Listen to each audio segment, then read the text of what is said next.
ગુજરાતના કેબિનેટ ઉર્જા મંત્રી ઋષિકેશ પટેલની પ્રેરક ઉપસ્થિતિમાં વિસનગર ખાતે ભવ્ય ત્રિરંગા યાત્રા યોજાઈ હતી। રાષ્ટ્રભક્તિના માહોલ વચ્ચે સરદાર પાર્ટી પ્લોટથી શરૂ થયેલી આ યાત્રા કાંસા ચોકડી, રામાપીર મંદિર અને સ્વામિનારાયણ મંદિર થઈને કાંસા પ્રાથમિક શાળા ખાતે પહોંચી હતી।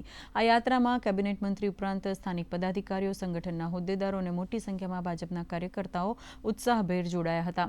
હાથમાં ત્રિરંગો લઈને રાષ્ટ્રભક્તિનો જયઘોષ કરતા સહભાગીઓ અને યાત્રામાં વિશેષ આકર્ષણનું કેન્દ્ર બનેલો લાંબો રાષ્ટ્રધ્વજ સમગ્ર શહેરમાં દેશભક્તિનો અદ્ભુત માહોલ સર્જી ગયો હતો।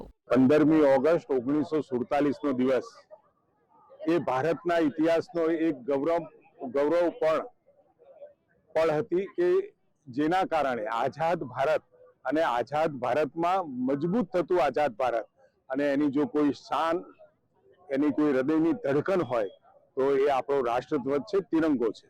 અને તિરંગાને યાદ રાખી આપણે સૌએ આપણો રાષ્ટ્રધ્વજ તિરંગો અને તિરંગા દ્વારા સમગ્ર દેશમાં દેશભક્તિનો માહોલ અને દેશભક્તિ થકી લોકોના દિલમાં એક જજ્બો પેદા થાય, પોતાના મનમાં ઊભું થયેલું રાષ્ટ્રપ્રેમનું એક જનૂન અને એક જજ્બો લઈ આજે વિસનગરના તમામ નાગરિકો સાથે ખાસ કરી જુવાનિયાઓ પણ આમાં જોડાઈ રહ્યા છે અને રાષ્ટ્રપ્રેમની પ્રબળ ભાવના કરવાનો સંકલ્પ પણ કરી રહ્યા છે।